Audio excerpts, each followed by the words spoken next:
Everybody, welcome back to another episode of FSi DFS Fantasy NASCAR Picks. I'm host Megaro31, and now that they postponed the NASCAR Daytona 500, got some time to make the Xfinity video, so we'll be going over that.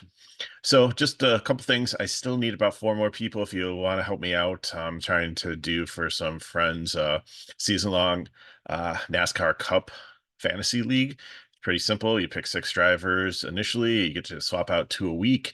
It's pretty much like the DK scoring where it takes in place differential, but we reward it a little bit more for like top fives, top tens, things like that. So if you go to the comments of the video, I will post a link there if you could jump in and join, and maybe you can enjoy, competing against us for the season. So you only need 12, and I've got 8 so far, so I just need 4 more. So if you help me out with that, I'd love it.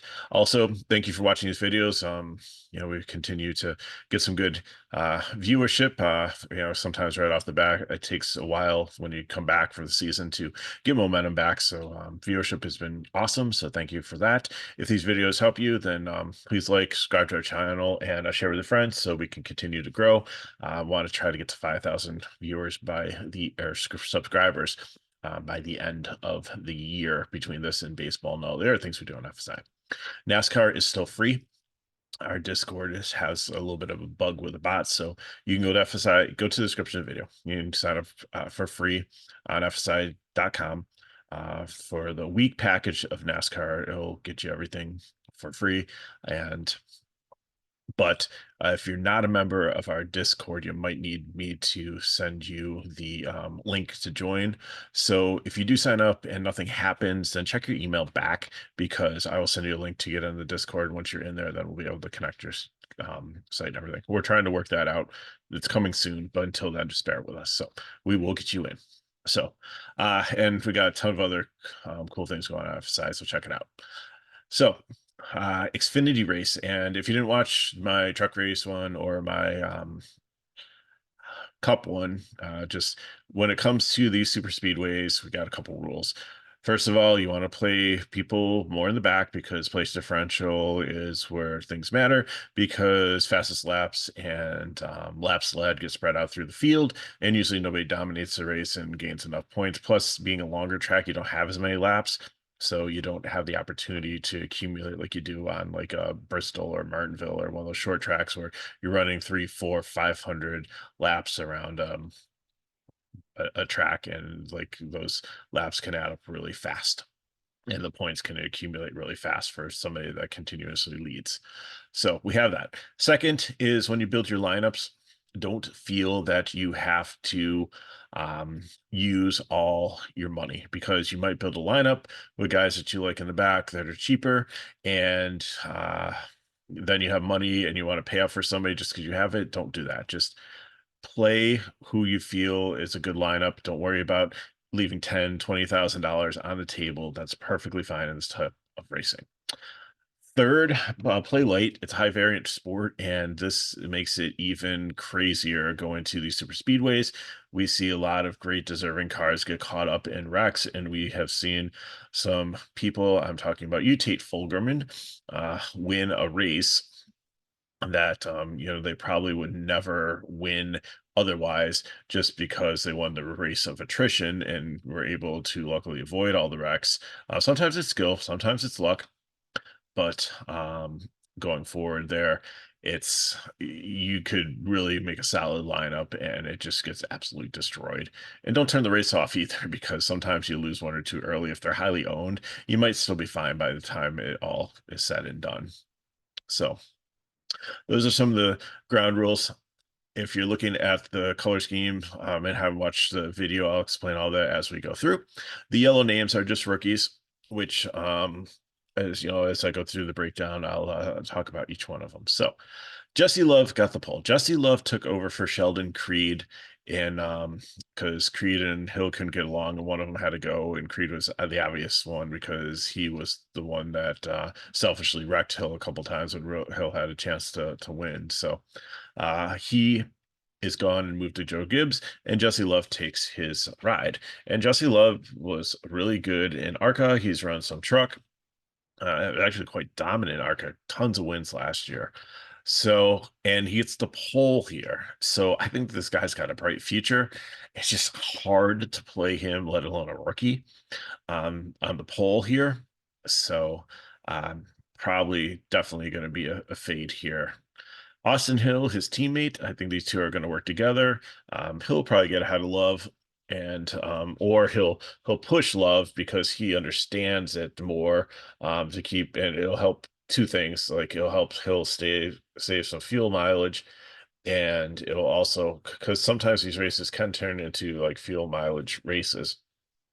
So that's the other thing. If you're looking at the numbers of the cars, the green cars are cars that are going to race every week. They're racing for a title. They're racing for,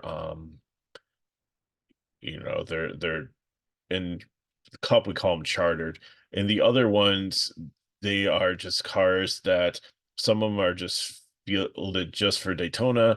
Some of them are like all-star cars with different companies where people are just going to rotate in and out throughout the season.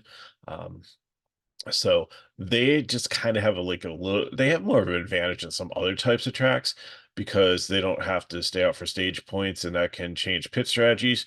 It can change it a little bit here and make it potentially give them an advantage, but I don't know if it's like as much an advantage as like on a road course or something else where they can call short pitting, where you pit before the stage ends and then you're out there when everybody else comes in after the stage ends, and it gives you track position, because track position really isn't super crucial here. As long as you can stay in the lead draft and don't end up like a lap down, then you can pretty much should be able to like advance your position, and most people don't want to till the end anyways. So, and we'll talk about that as we go.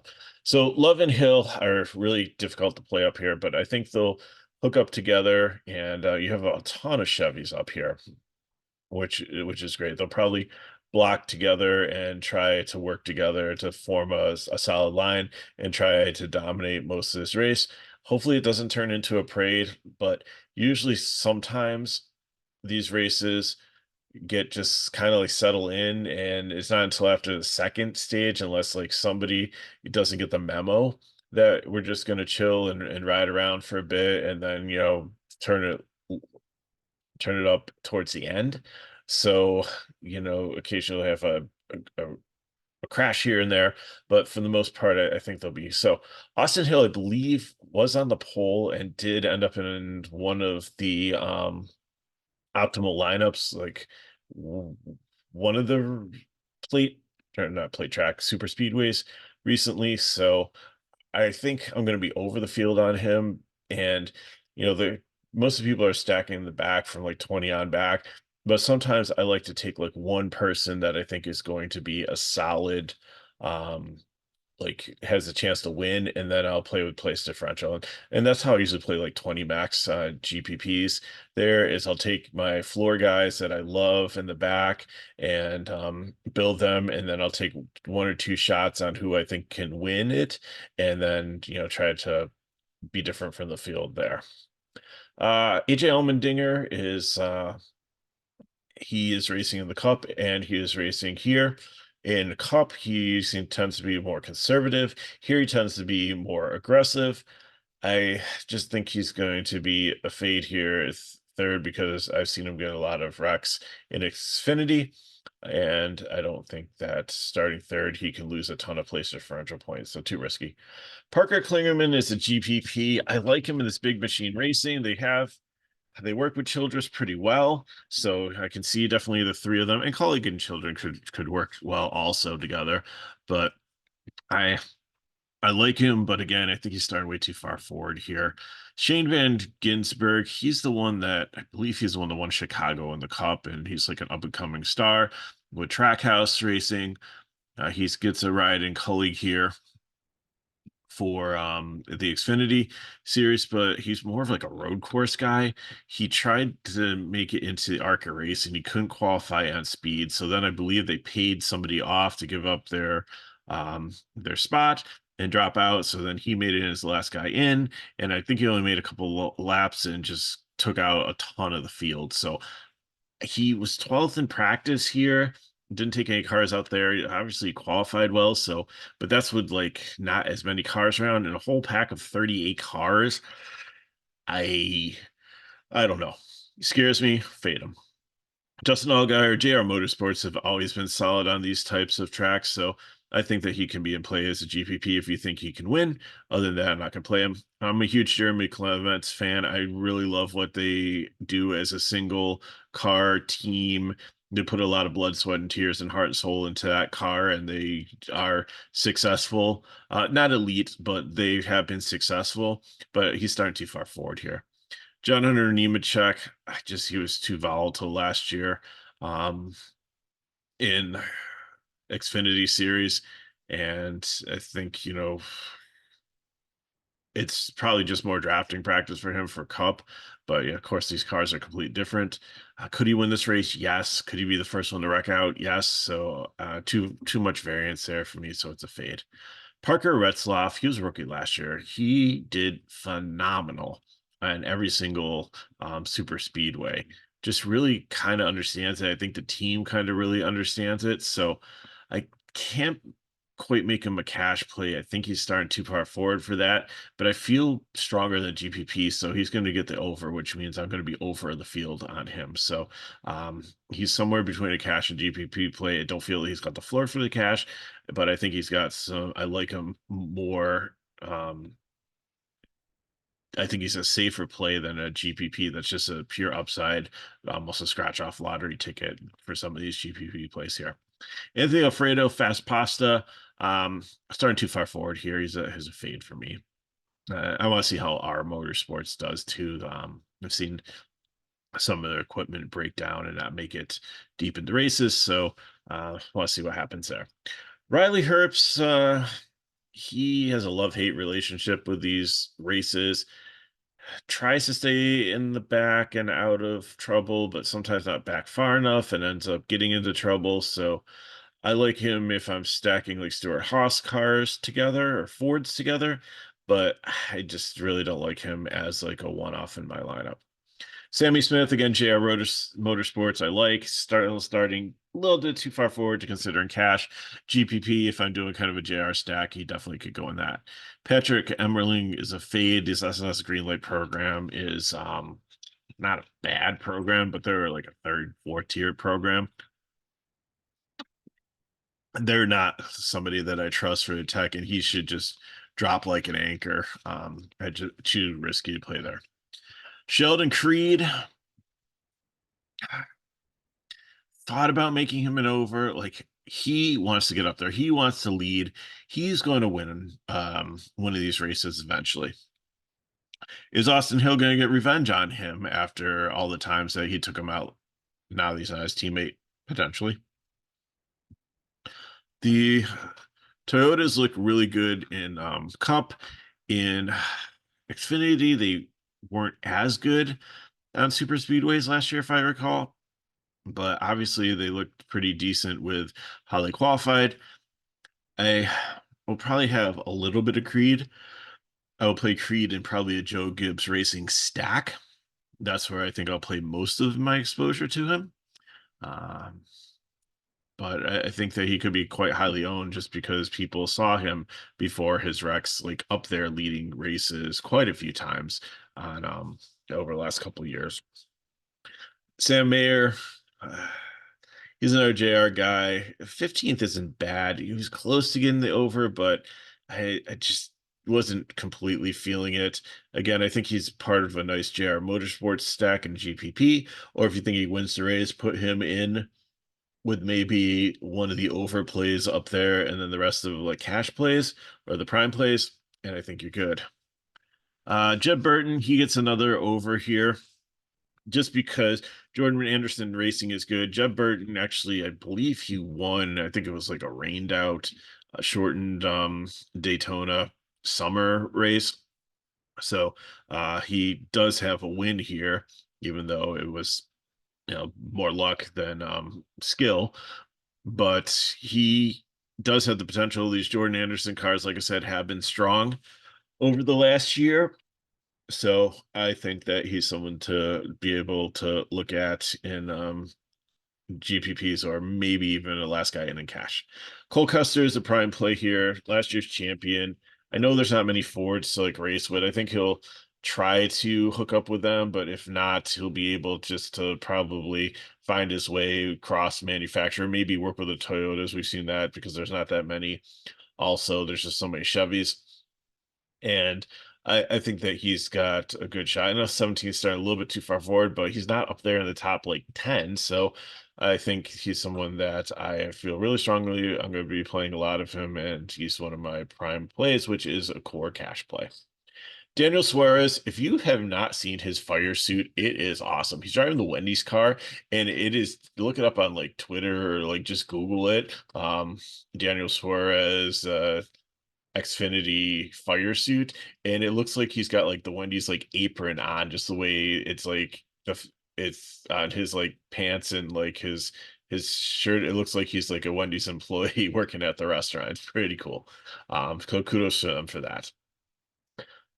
He SNS Greenlight Racing.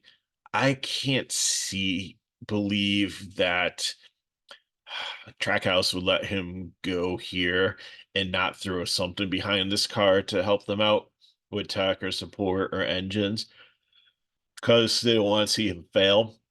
So and he looked good in practice and qualified pretty decently. So I think he's a solid cash play here. Again, probably starting a little bit further forward than most of you want to play. Some people's rules 20th on back, some people's like 25th on back, but you do have a lot of cars that could be like attrition that might not be able to stay on the lead lap or with like the lead pack. So I think that kind of pushes up the meter as to where we can play, and I'm comfortable playing Suarez at 18. I'm also comfortable playing these two Toyotas here, Smith and Truex. I actually like pairing together if I'm doing a Toyota stack, or even just throwing both of them in cash. Uh, Truex is Martin's brother, and he did a phenomenal job on his limited opportunities in this rotating all-star car last year. I was hoping that he could get a permanent ride, but that hasn't quite come yet, but hopefully it coming for him down the road. And Chandler Smith has been solid in a truck series and moved up here. He's a little volatile.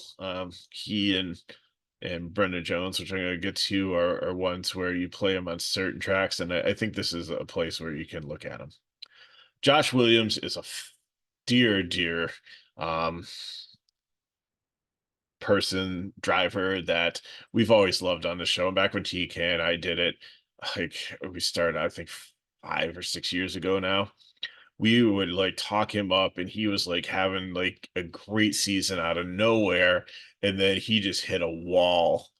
Like, I don't think it was literally, but it just like a figurative one and just could not catch a break, was having DNF after DNF, and we just felt that bad, like we accidentally cursed his career. So then we didn't start talking about him, and then he started to do a little bit better, and then he was actually seemed to be doing good again. We started talking about him, and he fell right back down. So but last year, he had a solid season. He had one of my most memorable moments in Xfinity where he got some damage on his car in Atlanta, I believe it was, and they black flagged him because they didn't like the way he repaired it. And they told him that he needed to park it. So he parked it right on the start finish line, got out and walked back to his pit and just left the car there. It was great. Now, NASCAR suspended him from one race after that, but it was funny as heck. And after that fact, too, he actually not didn't have a bad season, and he didn't look bad at running in like Cup either with a couple options or opportunities that he's had. So I think he's another young driver that's got a kind of underrated, decent future, and I'll be over on him in the field too. He's decent on these types of races.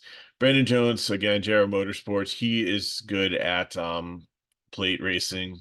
So I think that I'm definitely going to have some of him in my cash. Smithley and Honeyman, like JD Motorsports and Young Motorsports. Like Honeyman's a rookie. He did raced last year in Xfinity. He was in the 45, but he didn't, which is I believe an Alpha Prime car, but he just didn't race on any like super speedways or anything. He was like in a lot of like road courses and stuff, it seems. So I just don't trust him here, and I don't know if he might lose the lead draft. And Smithley, he's a veteran. Like he raced in Cup like back in the COVID years. Just when they're trying to field, like he was able to get in each week without even having to qualify. Um, but he's not a bad driver. He's just starting too far forward here, and JD Motorsports car could break down very easily, and you're gonna be losing like 15 DK points here if he finishes last. So I just can't do that. Weatherman, solid driver. He's driven many different for many different owners here and teams. He Jesse Iwuji a couple of years ago tried to start his own with Emmett Smith, tried to start his own team, and it got to the point where he wasn't good enough to qualify. So Weatherman would go and qualify, and then you wouldn't know who was racing if Weatherman would actually run the race, or if Jesse Iwuji would jump in, to the point where DK was putting both of them in the players pool. So at least you had one or the other for when the race actually happened. Last year, he moved on to a team that I believe had people from the Brandon built team that kind of went out the driver that I forget his last name, but he was the one that won Talladega, and they're shouting, "Let's go, Brandon!" Actually, something else, but long story. Um, but anyways, he is now with DGM Racing. I I don't love it, but I don't hate it. I couldn't make him a cash play, but I think I'll still be over with him and have him there. Daniel Dye, mostly a truck series. Rather inexperienced, but it's a decent colleague ride, and I like the starting spot, so I think I'll be over on him. Josh Balicki, another GGM car. He instructs people on how to drive road races. Like I know he like does like tries to be a jack of all trade in NASCAR, but I think he's better on road courses. So I just really can't see him playing as too well at super speedway. Not gonna fade him, but he's GPP for me. Haley Deegan, huge fan in trucks.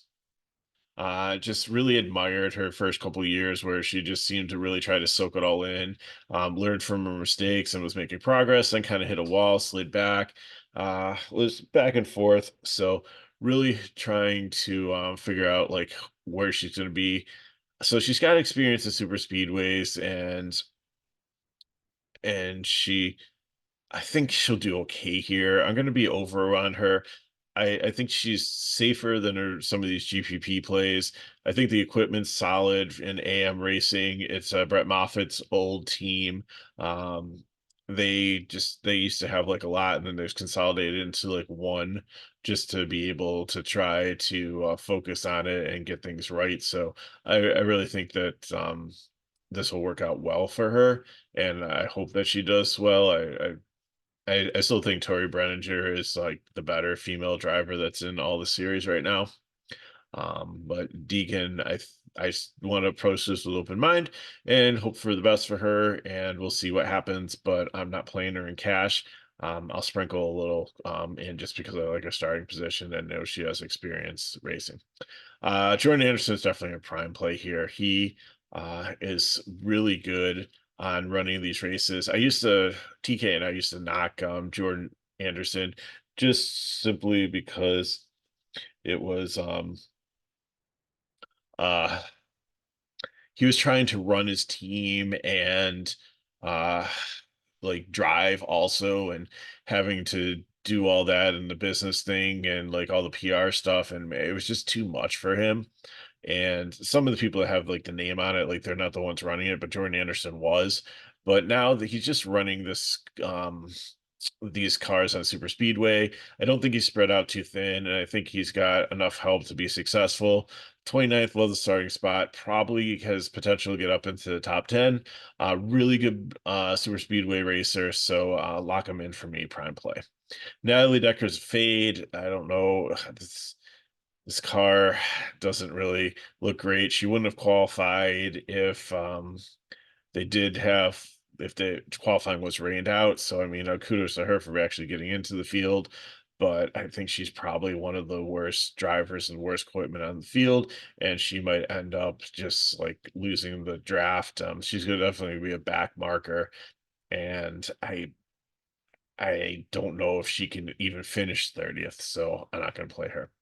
Ryan Sieg, love to play. I don't know why they didn't qualify so well here.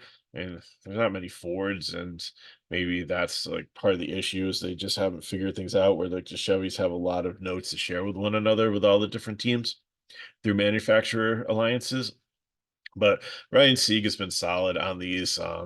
Really good team that he's built here over the last couple of years. So he's going to be highly owned and chalk and probably most people's prime play.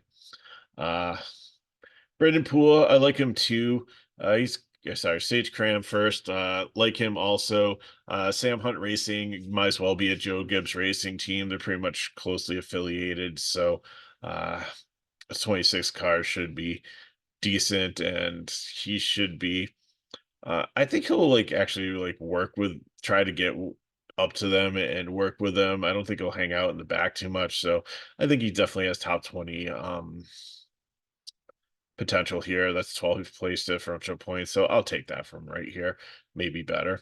Brendan Poole, I think, is an experience. He's raced in Cup before. He's done a ton of work and experience in Xfinity.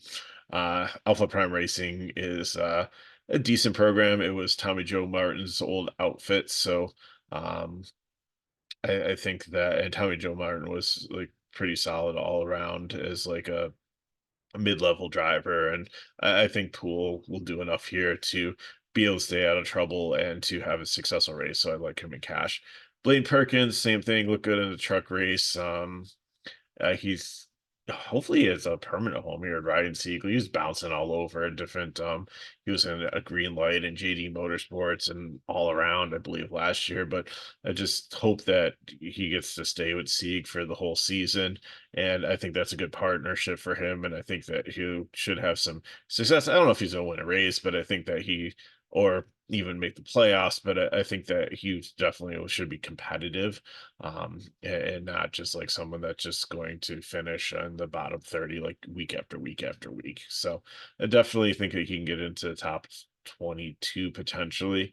Um, so that's good for him for place differential.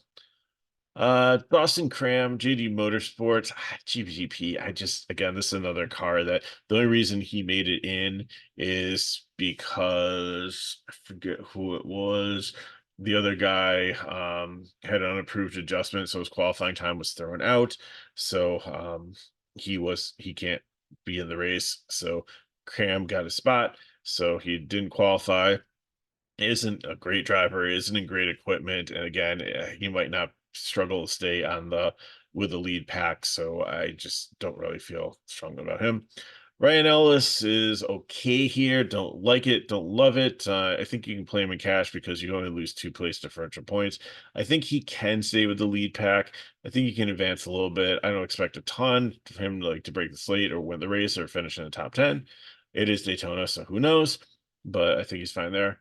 Frankie Munoz, yes, that is Malcolm in the Middle. He had a dream of going and racing cars, and he's put the work and the effort in. He was, I think, 7th last year in ARCA and Daytona. So, and I think that was his first race on a super speedway, so he wasn't bad. And he didn't look horrible in practice here. I just don't think he had the speed to qualify. But they had, I think they bought the points, so that's why he was able to get in.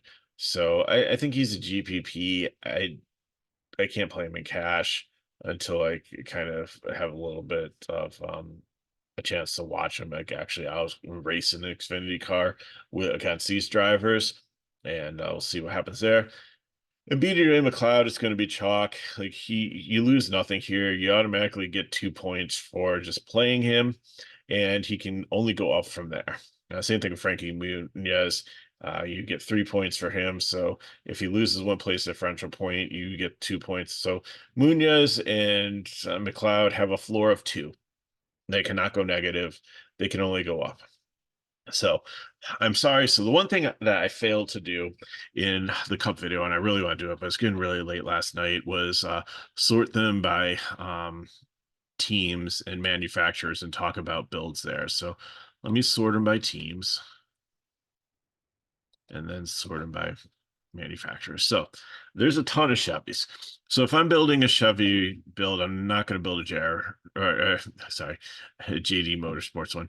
JR Motorsports, here they probably could work with like Colleague or throw in a Jordan Anderson there.